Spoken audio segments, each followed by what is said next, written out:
From LPM, Louisville Public Media. Support comes from the Fresh Market, with stores on Summit Plaza Drive and Rudy Lane. Find fresh ingredients, curated seasonal offerings, and more in-store and at thefreshmarket.com. I'm a Jew from Kentucky, that's what I am. The good Lord foresaw it with his infinite plan. Welcome to the Bluegrass Schmooze. I'm Rabbi Shani Abramowitz, kicking off the show solo today because of some great news. Ben and his wife Ariane recently welcomed a beautiful baby girl named Mayraz, and we are so looking forward to having Ben back on the show and seeing all the baby pictures. This month on the Schmooze, we're talking about the history of Jews and Jewish life here in Lexington. Later on, we'll hear from Mike Ades about how the fabric of Jewish life has changed along with the city itself.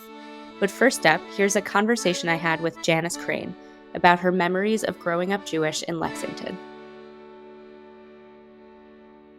Janice Crane was born and raised in Lexington and has a long family connection to the Lexington Jewish community.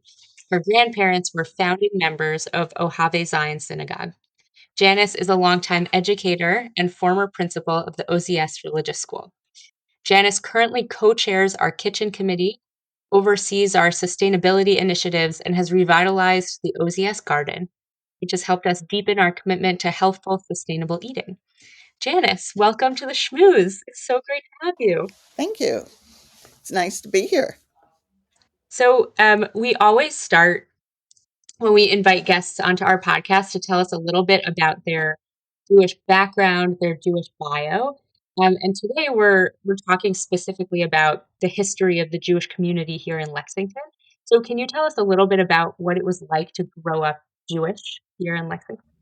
Well, I guess the main thing is that so many of the people in the synagogue were my relatives. I had aunts and uncles and cousins, first cousins, second cousins, third cousins, probably fourth cousins, people that I considered aunts and uncles that we were somehow related to, but I'm not even quite sure how yet, that were all here and active in the community. So it wasn't like the synagogue was a strange place for me. It was sort of home growing up.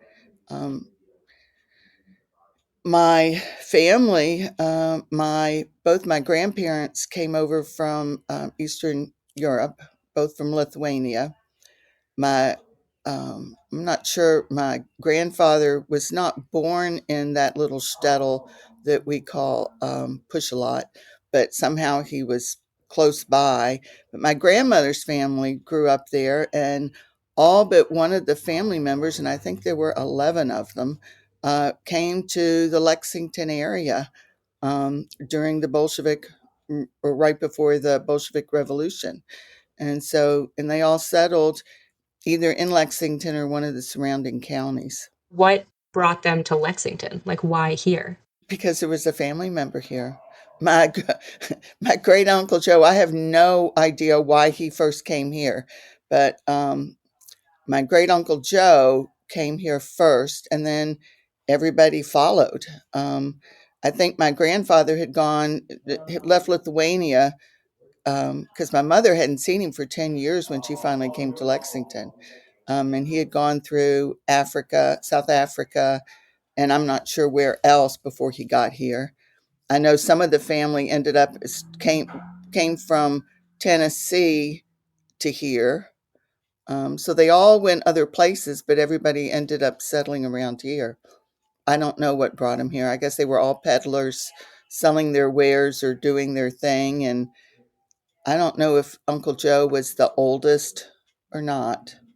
I think there was one other sibling, Reuben, or Reuven, as they would have called him back then, who stayed there. And I know that he died, I think it was 1941, when all the Jews in Pushlot were sort of wiped out during the war.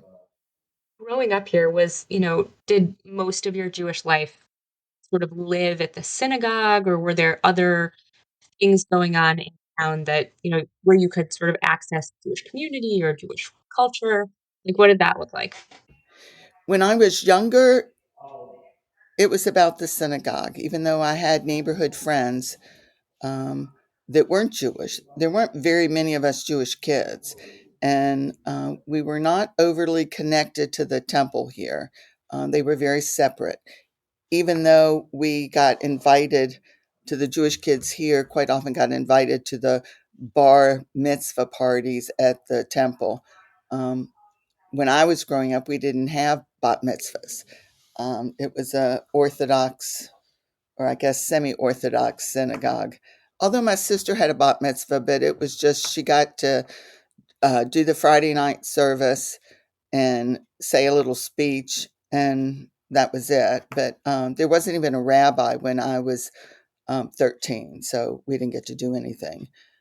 When I was 13, there might have been one other Jewish girl my age, but most of them were either were a year older or a few years older, and those were the Jewish girls that I ran around with. But even in school, there weren't very many Jewish kids where I went to school, so we were pretty much integrated into the non-Jewish culture in Lexington. My parents, I don't recall them having very many non-Jewish friends growing up until my mother got to be much older. Their social life was pretty much built around the Jewish community, as was, I think, for the most part, most of the Jewish community around here. There wasn't as much integration between the non-Jews and the Jews early on. I think that just came about later.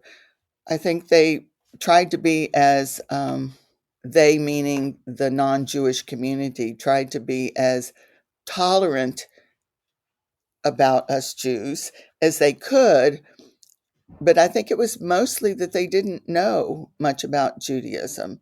And I recognize that so much more now because it appears that certainly the people that I spend time with that aren't Jewish are way more knowledgeable about what Judaism is and what it is not than growing up here. I think, they just, they knew, for example, I didn't celebrate Christmas, but I'm not sure they really understood why.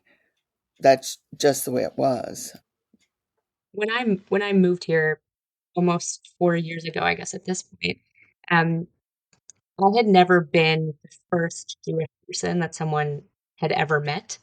Um, and that happens to me a lot here where I'll meet someone who's not Jewish and they've never met a Jewish person before, especially if they're from outside of Lexington or, further east or west in the state. And that's been really interesting and powerful learning for me to think about when I'm describing what Judaism is, when I'm trying to talk about our community here in Lexington. What are the things that want to make sure to be very clear about communicating? How do I want to be, inviting and inclusive and sort of in a moment and on one foot sort of teach about, what's Judaism? What does it mean to be a Jewish person? I'm curious, growing up, what was that like for you? I mean, do you feel like you were in a position where you were teaching lots of your friends about, what your religious life looked like, or like how did that play out? I think it would be more respectful ignorance. I think they just didn't know. In fact, I was out having dinner with some friends of mine from high school recently, one of which was a girl that we've been best of friends since the seventh grade.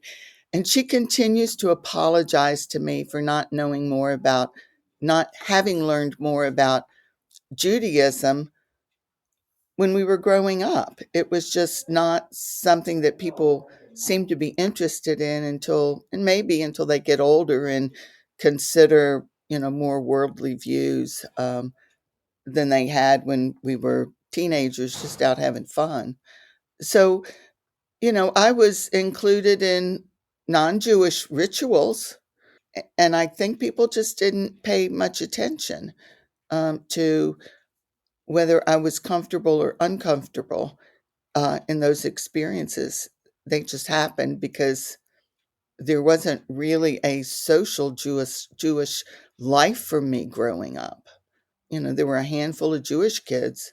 I think in my high school, there might have been 5 or 6 in my class, of which I think only 2 of them went to the synagogue. I mean, even though I knew them, we weren't necessarily close at that point.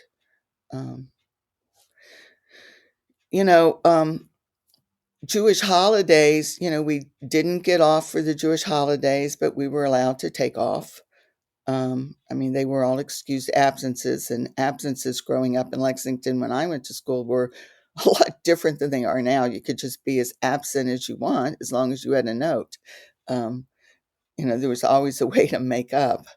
I don't know that there were I'm sure there were truant officers, but I never saw them. And I think we got to share.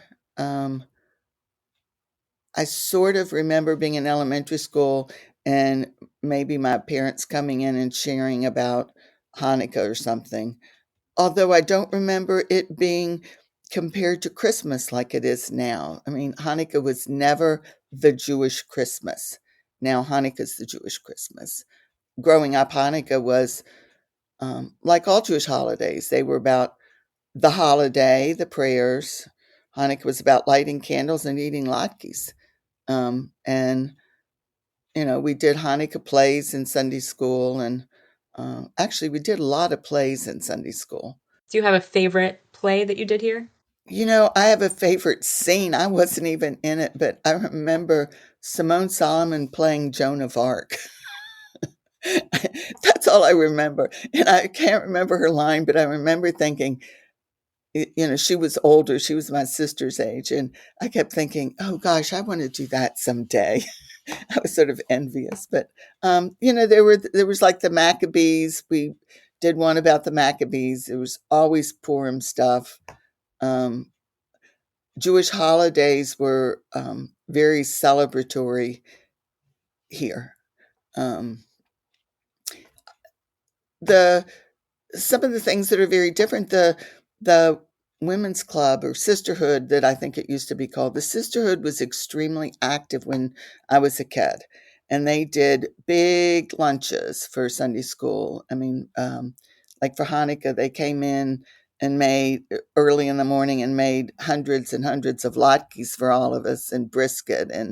And for some reason we had peas with it, which I always thought was a little weird, but brisket in Sunday school, that is like a high class Sunday school.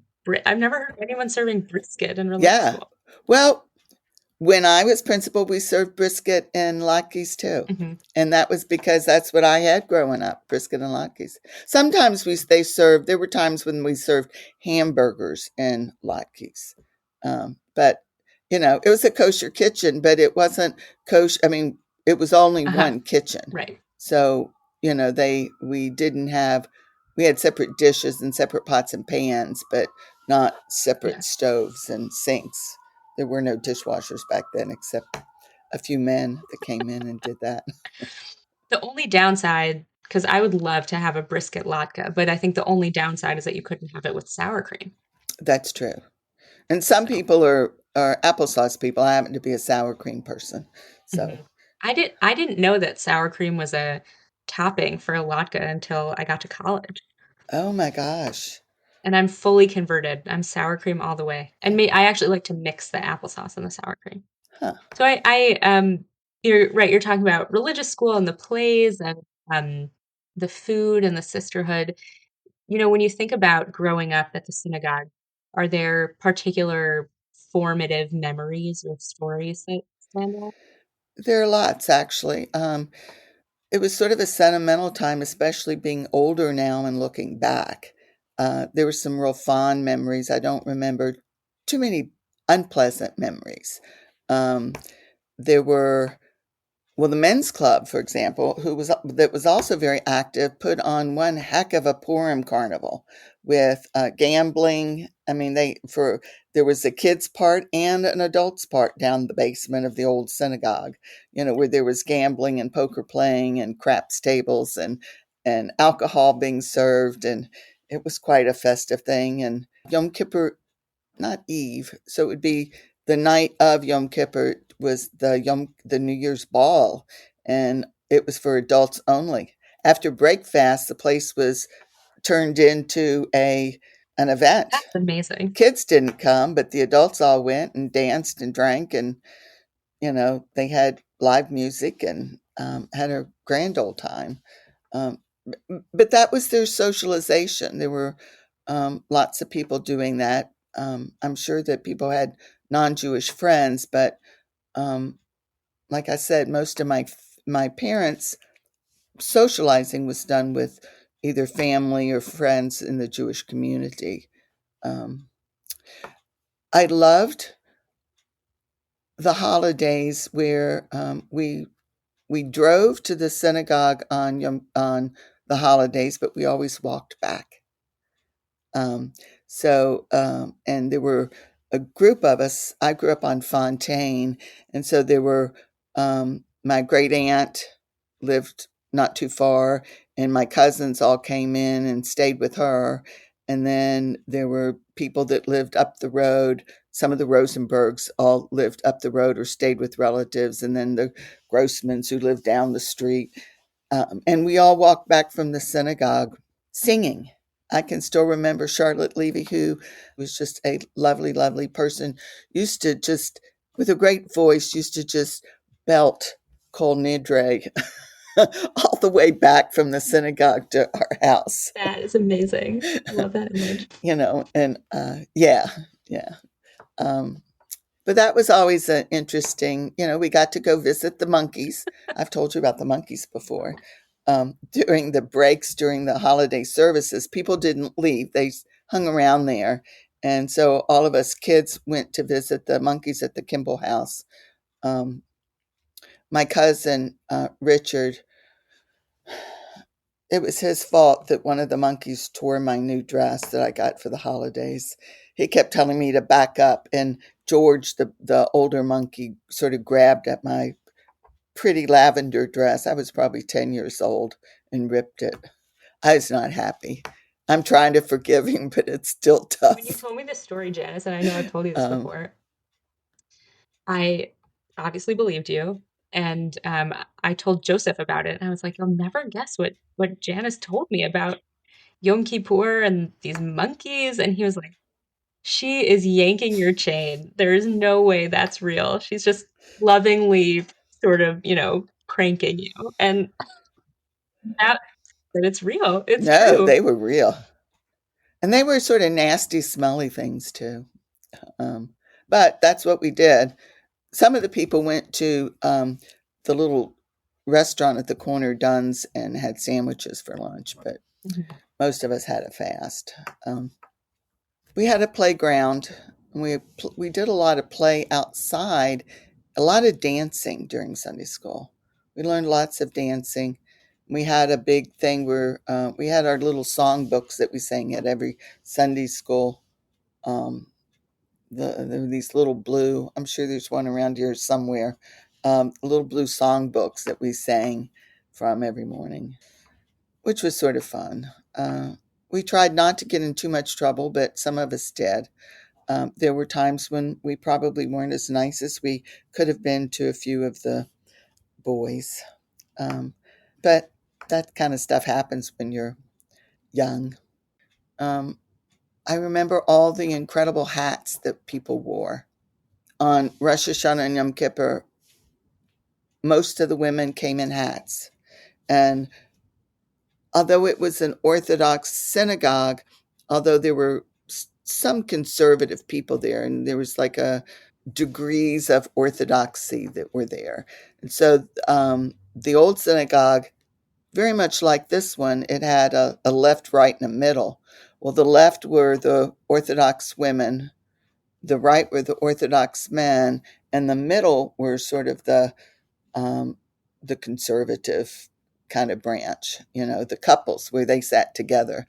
But so you could see all those. On the right-hand side were all the men in those gray felt hats. I don't even know what they're called. And on the left-hand side were all the women in their pillbox hats and their, big to do things. Everybody dressed to the hilt, on Rosh Hashanah and Yom Kippur. That's amazing. I wish we had pictures from that time. And I have some pictures of somebody's bridal shower, and all the women are wearing hats. On Friday nights, which is, women pretty much didn't come on Saturday. That was a men's club, sort of. I mean, because women were sort of exempt from Shabbat morning for some reason, or at least I never went. But we went on Friday nights, and Liz Levy, who is the one that got those curtains in the social hall, she made the best chocolate squares, brownies. They had a sort of a coffee, they were like short, and they had like a coffee flavor to it with like a milk chocolate icing and a little cherry on top. But we had those with tea on Friday nights with other cookies. I mean, it was just dessert, which was, services didn't start till 8 o'clock. So there weren't a lot of real little kids there, but, we all went. Thinking about sort of the arc of the community that you sort of watched grow, and you and your family have been such an important part of making it possible. Um, what hopes do you have for our community going forward? Um, when you think about the direction of the synagogue and the direction of our, not just OZS, but the Jewish community here in Lexington, what's your hope, your dreams for us? Well, thanks to you and Joseph, I think the direction is just perfect right now. I would like to make sure that the synagogue and the Jewish community stays strong enough for my children and my grandkids to grow up in and enjoy it the way I did. It's sort of a safe haven for many of us, especially in a community where there aren't a lot of Jews. So it's nice to spend time in a place where, did you ever see Cheers, that bar where somebody made a reference to me the other day about Cheers, about going someplace where everybody knows your name? So it's sort of nice coming here where you know people and it's comfortable and it's safe. And I think that's how it should be. I like the community-wide stuff. I don't know if it's gonna continue. I don't know how the differences work. It would be wonderful to have someday a Jewish community center where people could go swimming and hang out, and we could really share some of those things.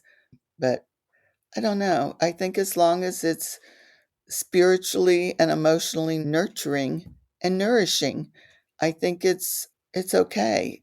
It's Lexington. It's not New York.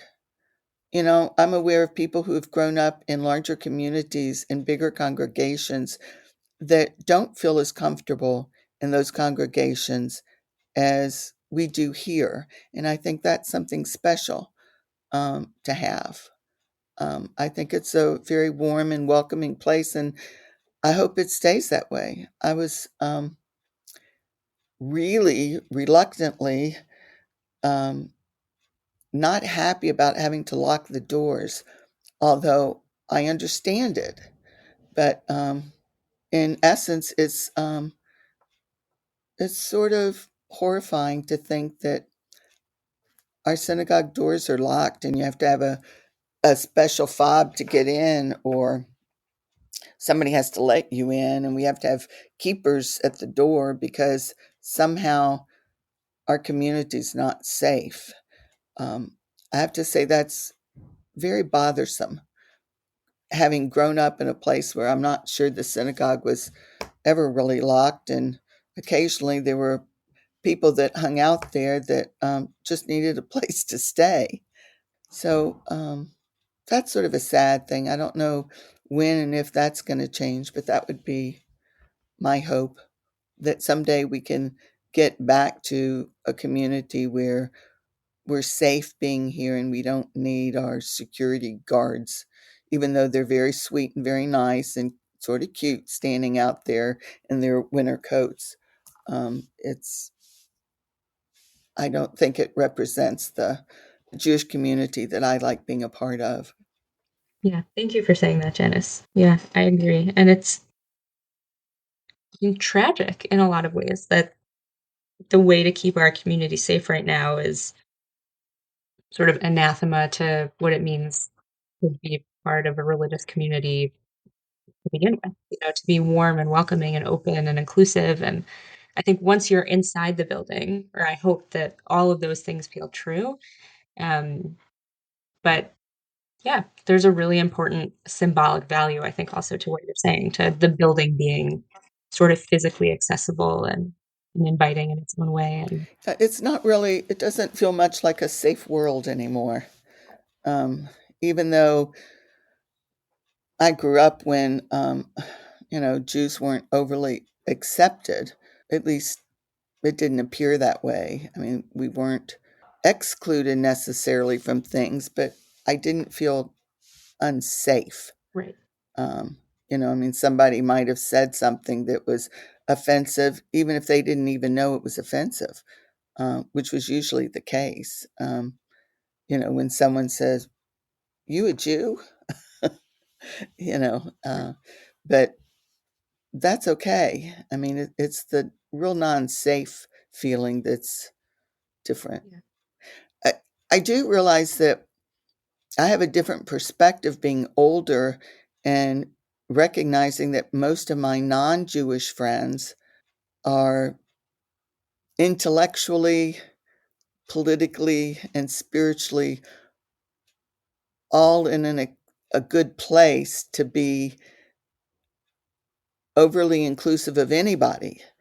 And it doesn't matter whether you're Jewish or Muslim or Christian or whatever you are.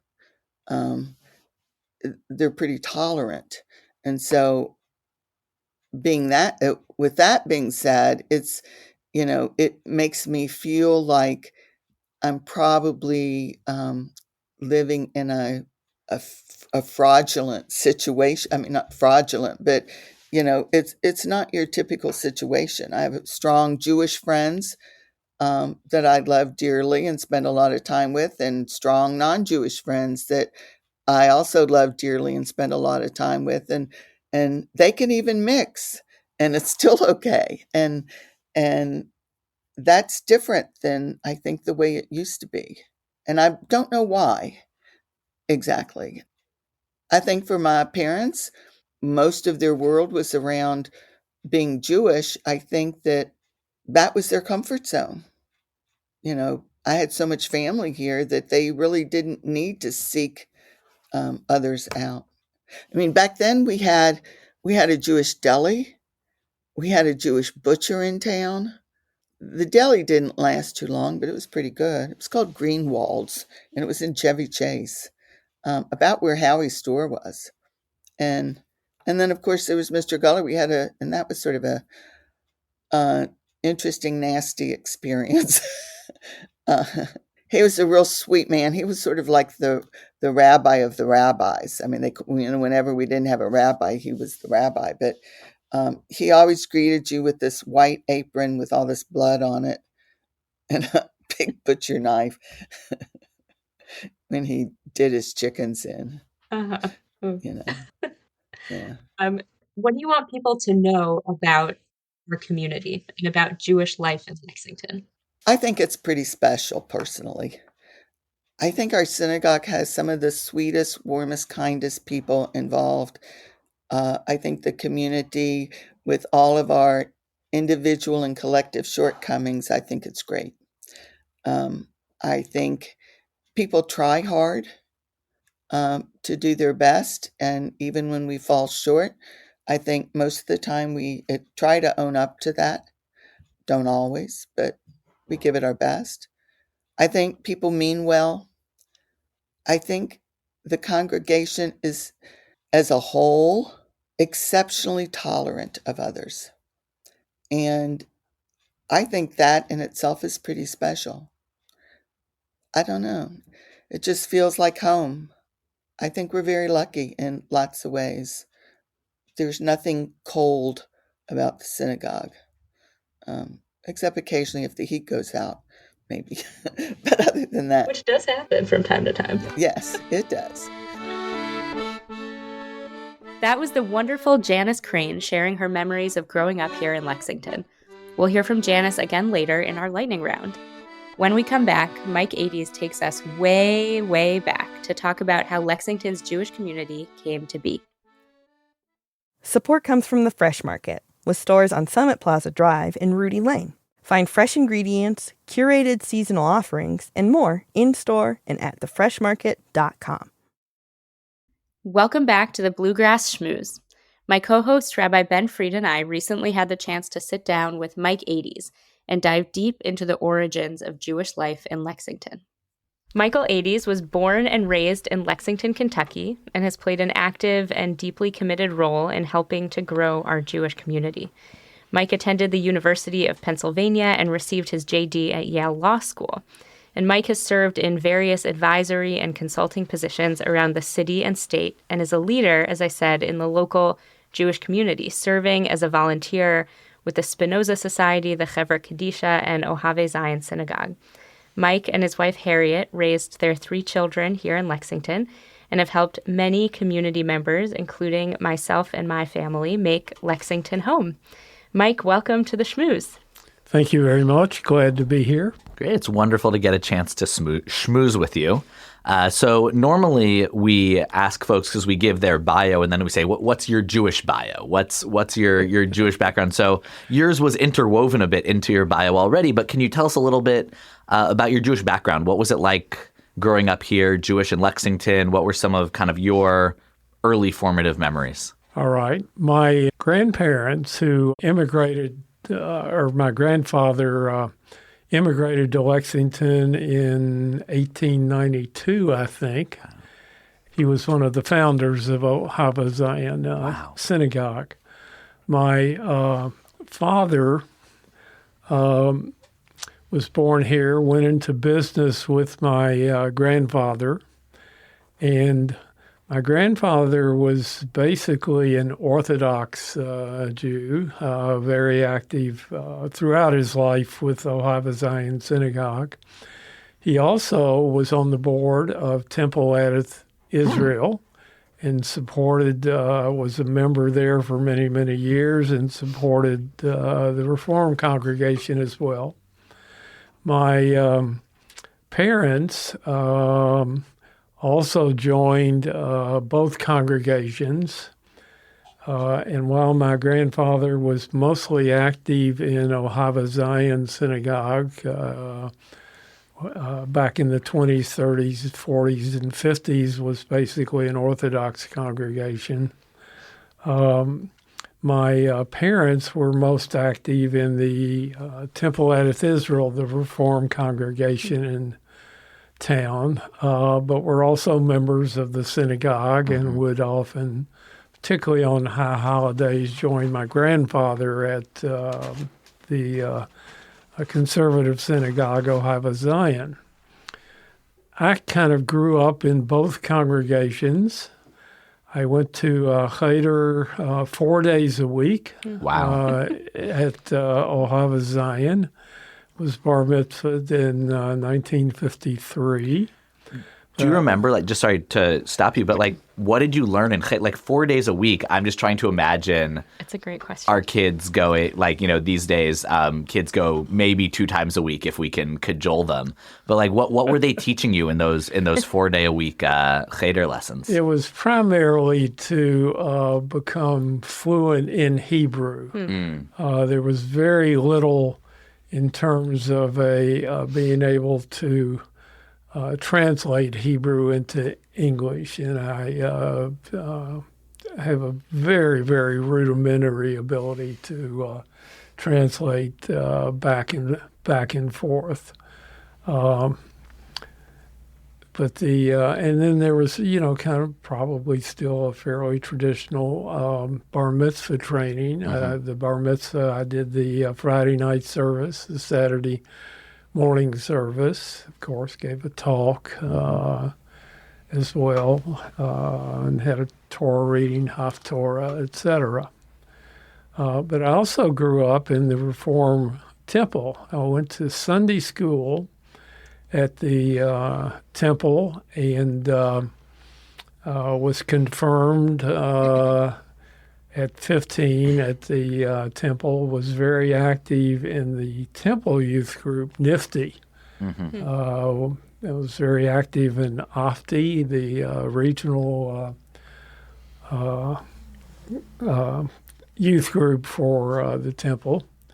And so that was kind of my background. Now, when I came back to Lexington after law school in 1965, and one of the first questions was, do we join one or the other congregations or both? And just as kind of a family tradition, we decided to join both congregations and still maintain that connection.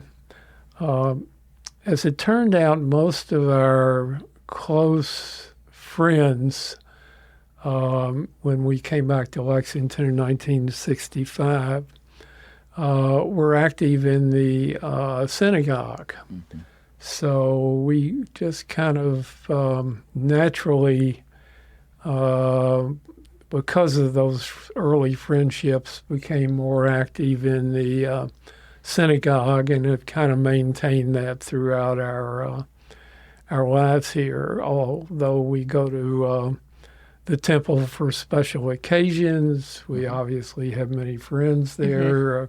Some that I grew up with here that I'm still close to. So that's kind of my personal background with the community. I have a quick question before we talk a little bit more about your grandfather and the founding of the synagogue. But did you always know that you would come back to Lexington after you left to go to school and get married?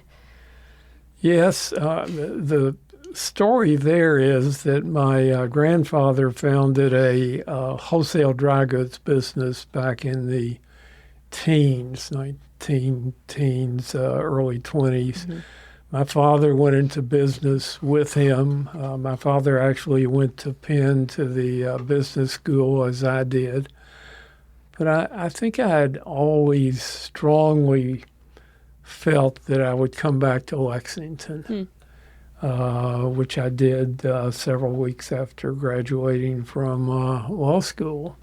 You mentioned your grandfather, David Ades. He immigrated from Lithuania first to Baltimore and then here to Lexington to join his brother Max. And you mentioned that they were two of the original founders of Ohavay Zion Synagogue, our shul. And we just would love to hear a little bit more about the shul's founding and any legend or lore that you know of the shul's early days. Well, apparently a number of Jews from an area in Lithuania around Kovno-Kaberno, which I think is a province area, had settled in Lexington around in the 1880s, 1890s. And so when my grandfather came here, he did follow an older brother who had come here. Of course, he spoke no English whatsoever, as immigrants in those days did. And he started out, he went to, school, learned English, and his first job was selling what are called notions, which is a variety of very small goods, house to house.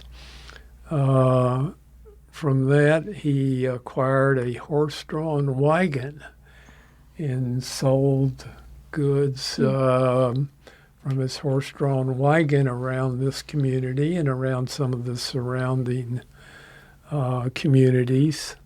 and then founded a wholesale dry goods business in the late 19 teens, and then bought another wholesale dry goods business from another man, combined his business with that business. This is in the middle 1920s, and that was and founded what became known as Ades Lexington Dry Goods Company in two buildings on East Main Street in Lexington, Kentucky. And it turns out fortuitously, I am now working in that same building, Oh, that's cool. which is very cool. I grew up in high school days sweeping floors and loading and unloading trucks in that building. So can you tell us a little bit about their work with the synagogue? Yes. I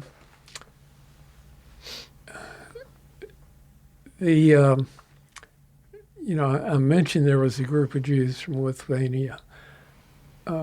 It's my understanding that they would, this would be in the late 1890s, early 1900s.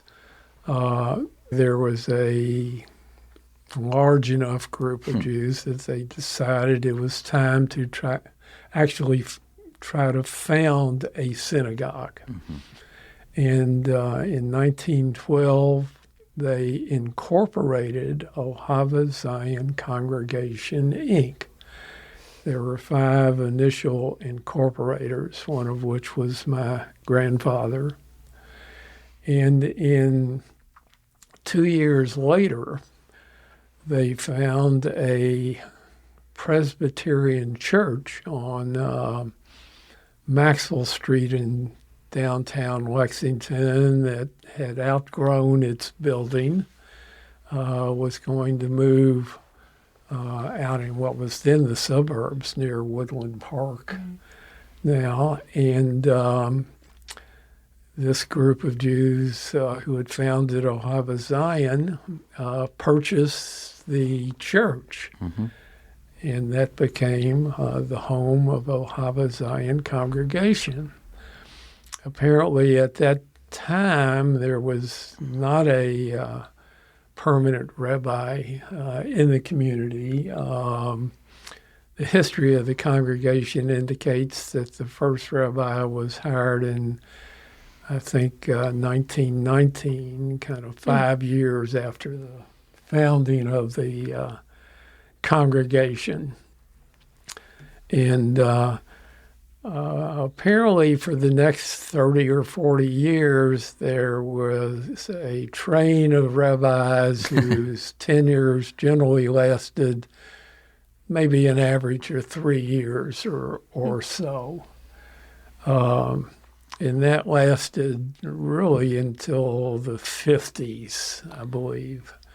There is a reference to a member of the congregation by the name of Harry Guller, who was a chazan and a shochet, and was actually had founded a kosher butcher shop here for many, many years. And I think he would have been active in the congregation probably 30s, 40s, 50s. I think he passed away in the 60s.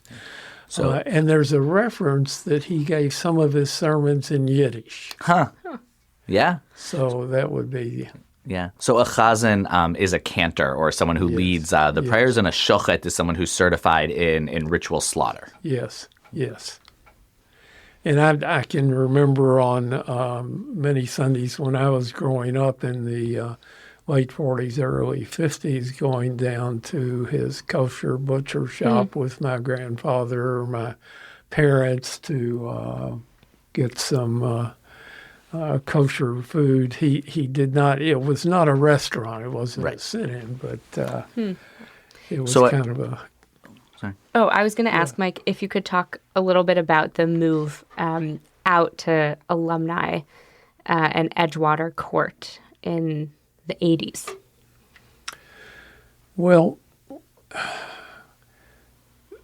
the precursor to that story is the congregation employed Rabbi Bernard Schwab in, I think, 62 or 63.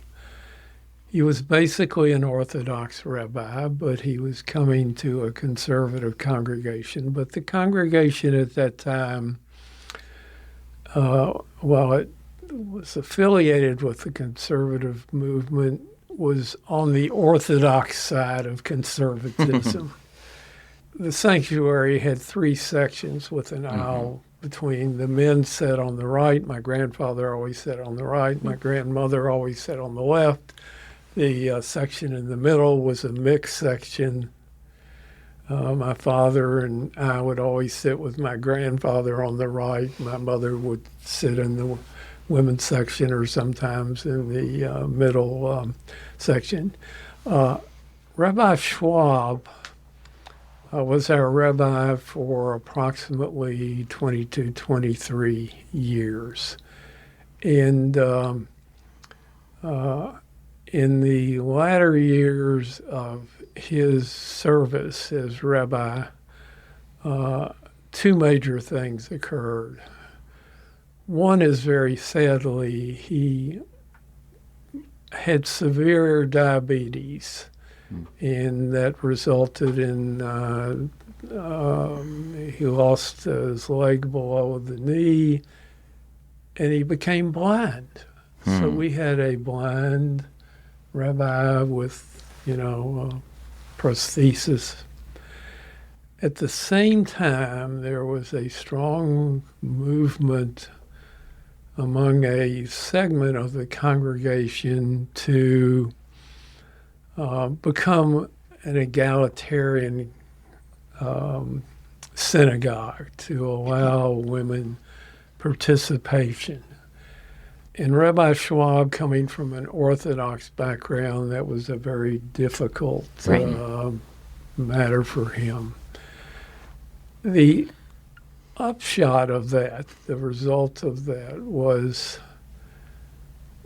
twofold. Rabbi Schwab passed away, sadly.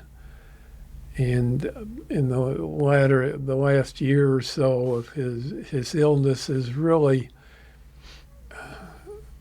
interfered with him being able to fully, provide the services as a rabbi. So he became a rabbi emeritus at that point in time.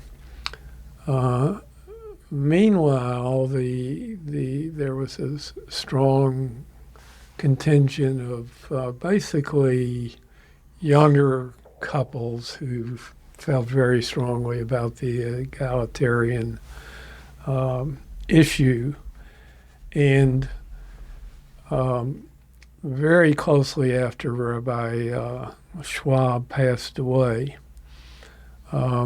we engaged Rabbi H.D. Uriel Smith, who also was of an Orthodox background, but was receptive to an egalitarian synagogue, and knew coming in that was kind of a major issue.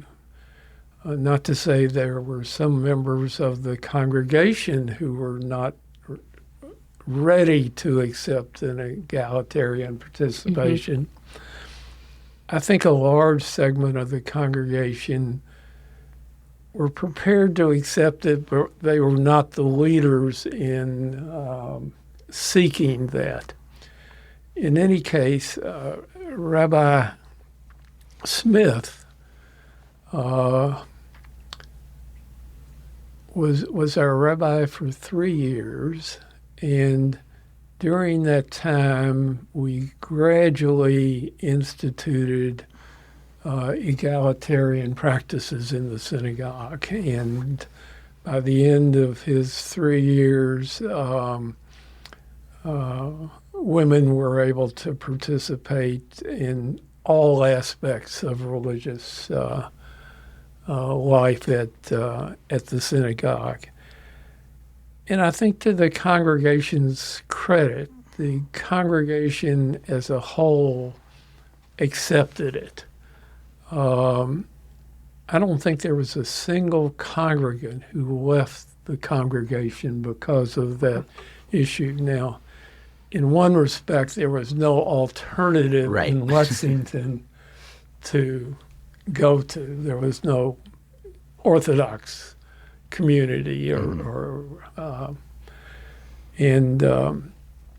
so that really set a change of direction. And the next major thing that occurred is the congregation realized that their location on West Maxwell Street was something that limited the congregation's life and fulfillment.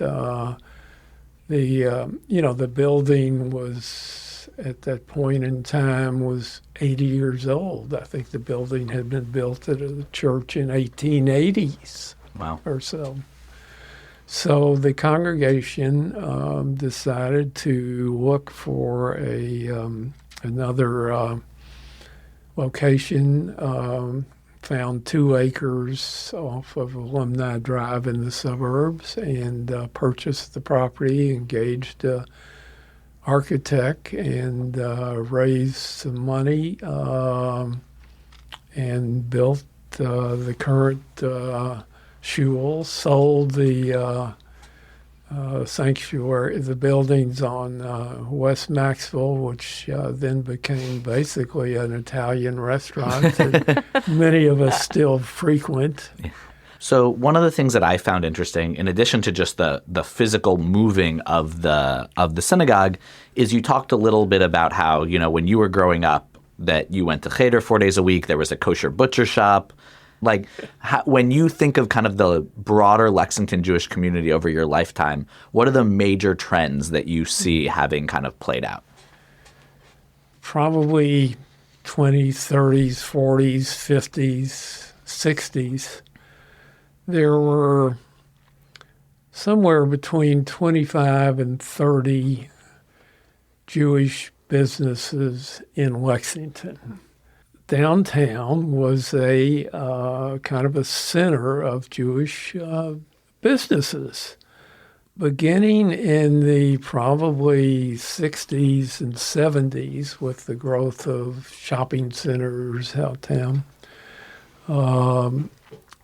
there was just kind of a steady decline in Jewish businesses. And I think it was partially a result of the competition that was coming in those businesses in other, in suburban areas, and partially that I think many of the children of the founders of those businesses did not go into their family business. Now, whether they stayed in Lexington, many of them probably moved away.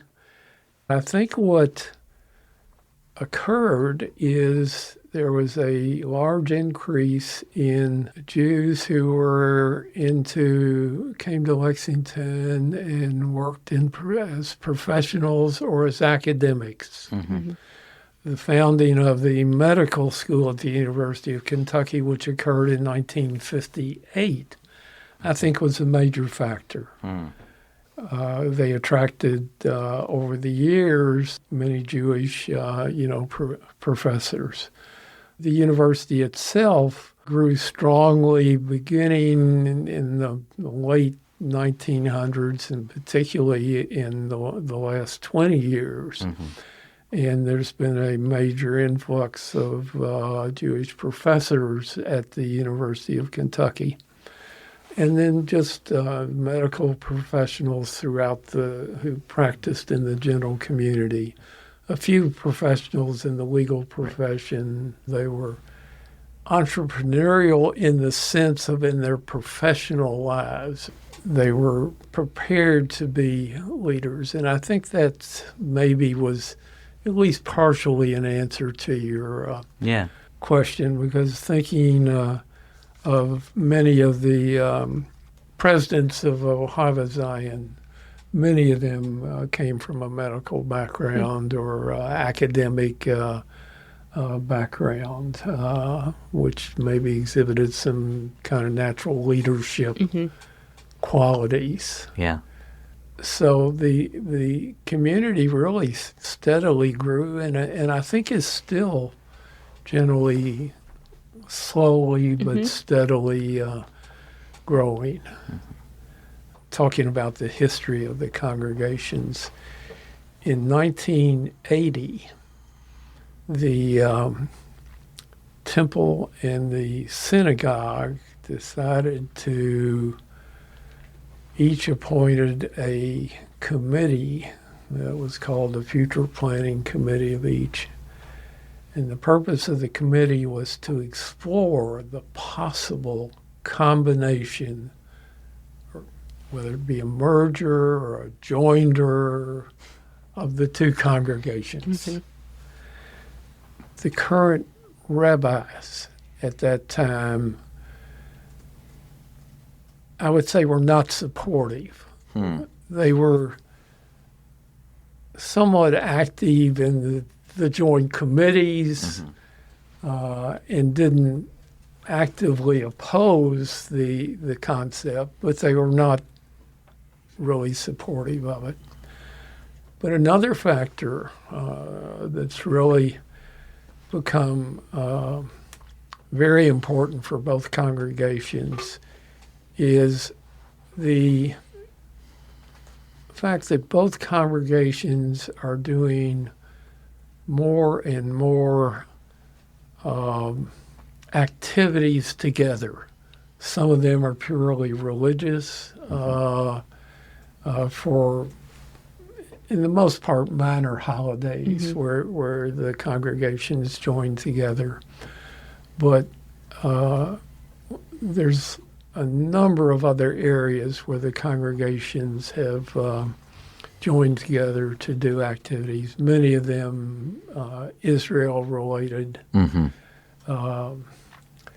And I guess another factor that I haven't yet mentioned as far as the Jewish community is concerned is the creation in the early 60s of the Jewish Federation. A number of basically younger couples decided to form and become affiliated with the National Jewish Federations. And that was I think a major plus for bringing the Jewish community together in many respects, because there would be programs independently sponsored by the Federation, and really in more recent years, there are programs that are jointly sponsored by Federation, the Temple, and the Synagogue. And that's basically drawn the whole Jewish community much stronger together. So our community, I think, socially, religiously, is very strong. As you mentioned, we do a lot with the Temple. We have a lot of wonderful joint programs with the Federation. Rabbi Wirtschafter and I have a close personal friendship. But that said, we don't have a very big Jewish infrastructure. For example, we don't have a Jewish funeral home in town or a Jewish cemetery. And I was wondering if you could tell us a little bit about your work with the Spinoza Society and the Chevra Kedisha, two organizations that help people secure a plot in the Jewish section of the cemetery and also make arrangements so they can be ritually prepared for Jewish burial. And what that work means to you and what it looks like sort of in the absence of a more formal Jewish institutional infrastructure. Many larger Jewish communities have a Jewish funeral home, Jewish cemeteries, Jewish day schools.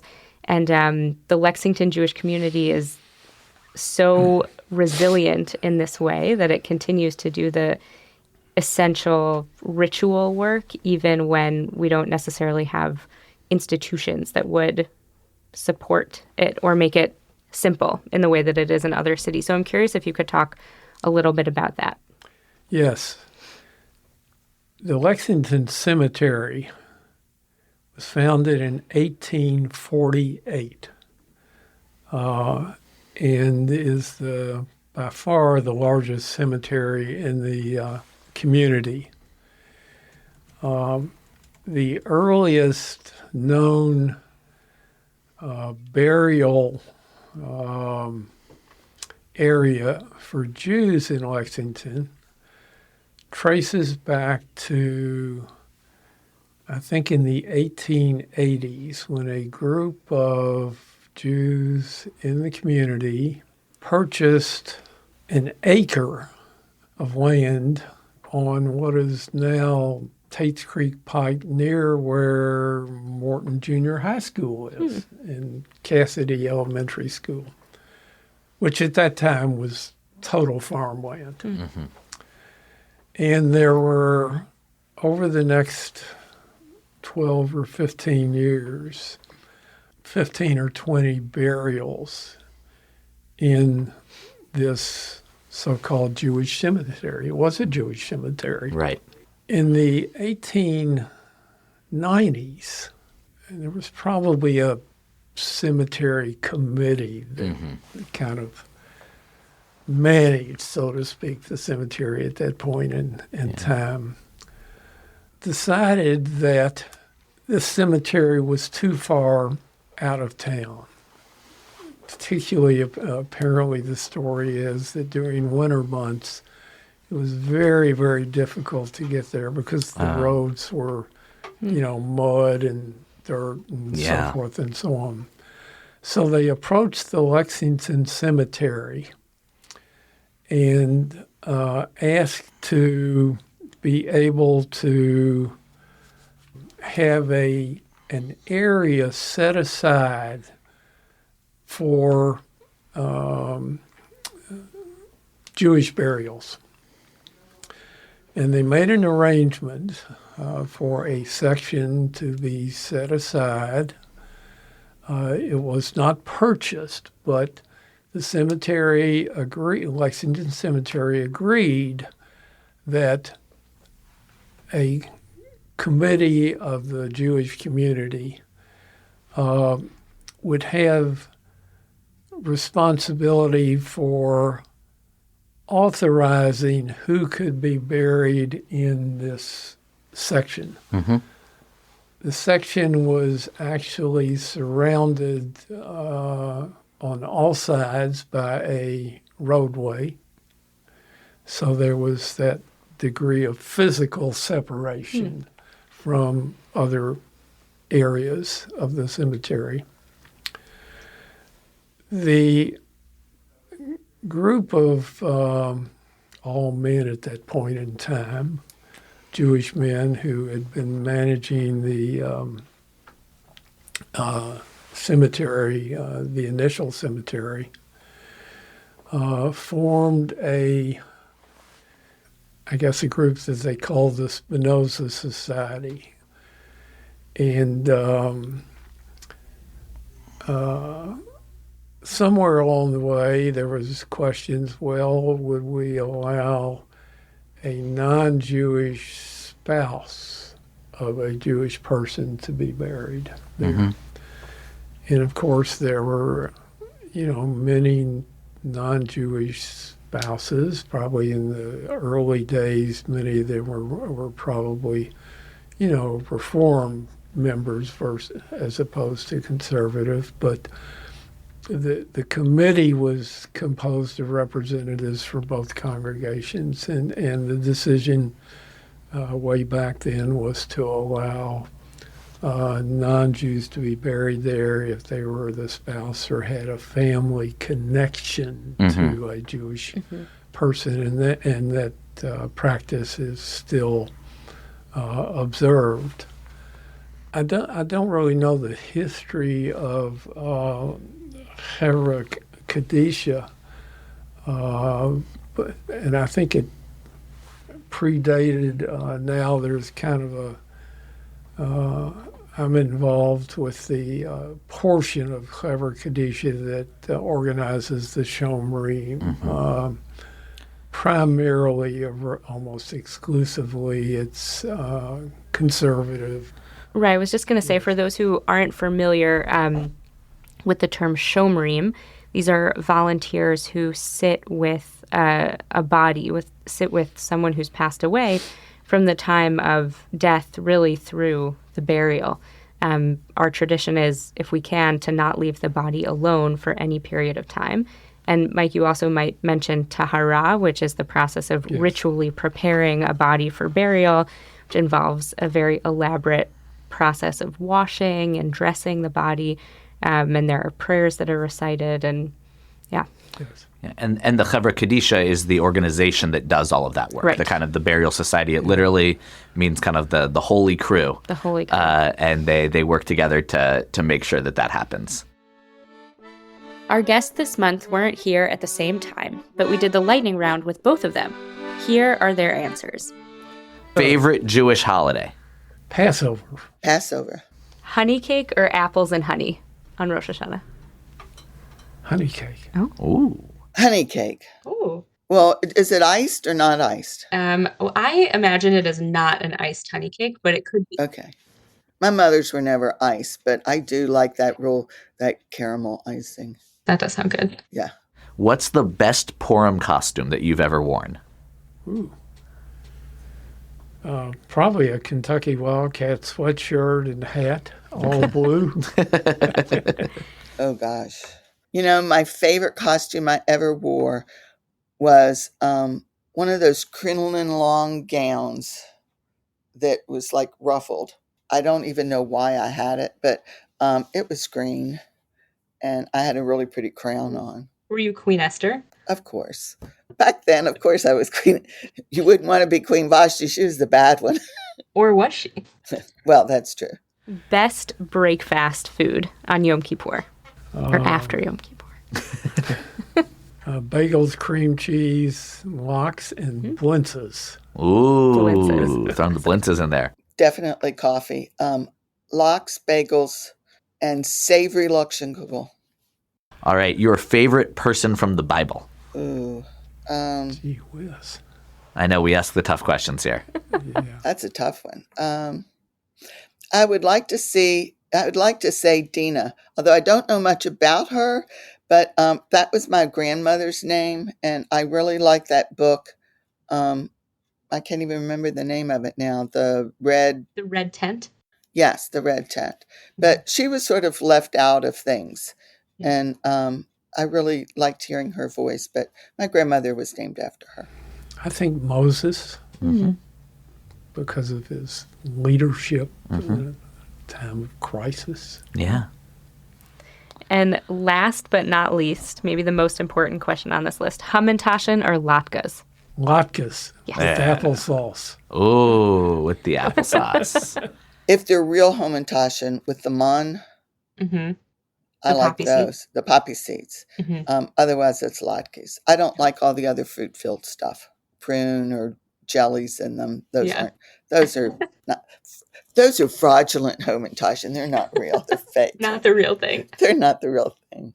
Now it's time for our L'chaims of the month, previously recorded, starting with Ben. We both probably said this at some point last year, but it's worth giving another l'chaim to all of the volunteers and the staff at KI who built the sukkah, who cooked all the food, who printed all the programs and put them out on the seats, and who switched all the machzors out, and who put all the white things on the Torahs and then took them off to put all the regular things back on the Torahs, and just all of that. None of the holidays could have happened without all those amazing staff and volunteers. So l'chaim to the crew that made the holidays possible at KI. L'chaim. Thank you.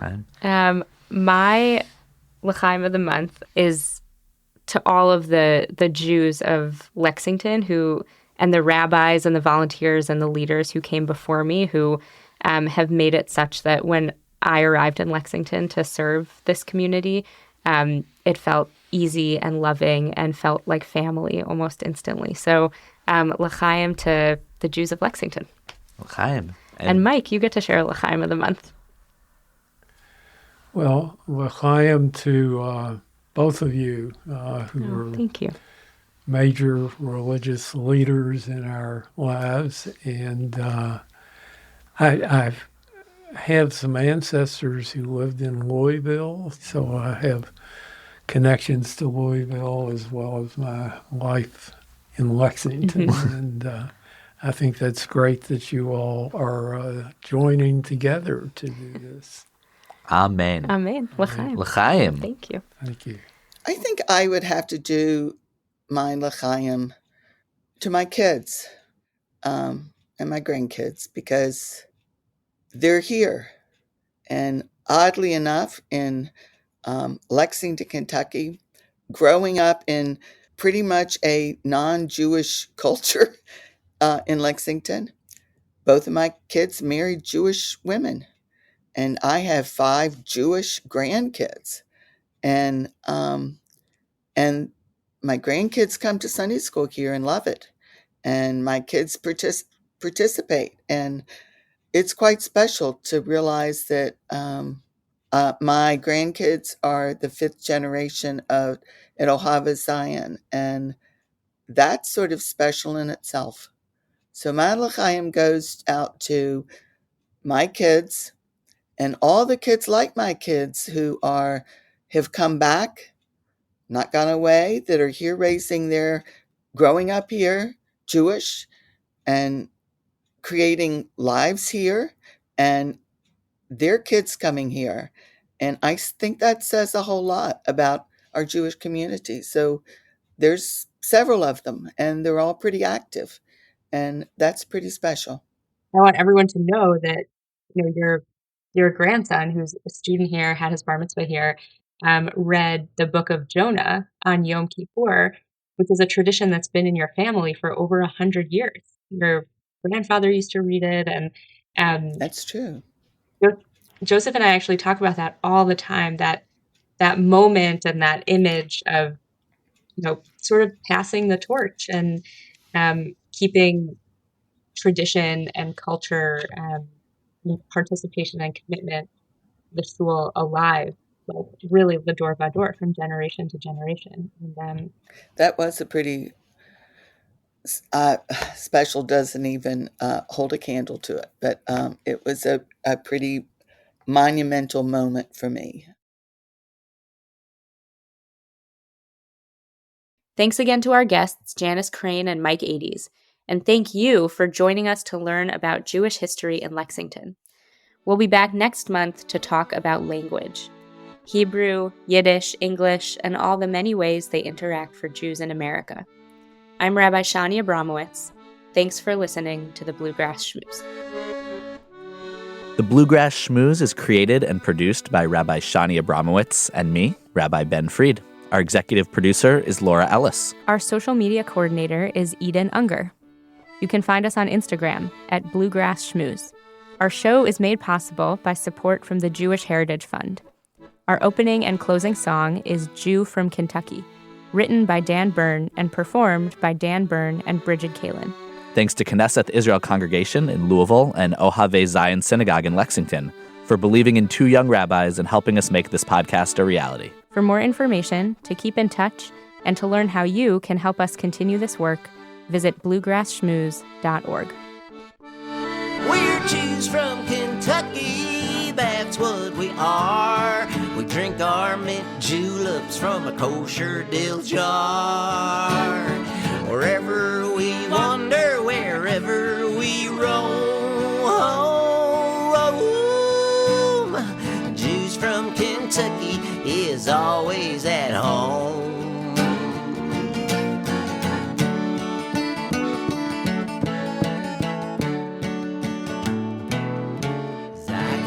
Everybody.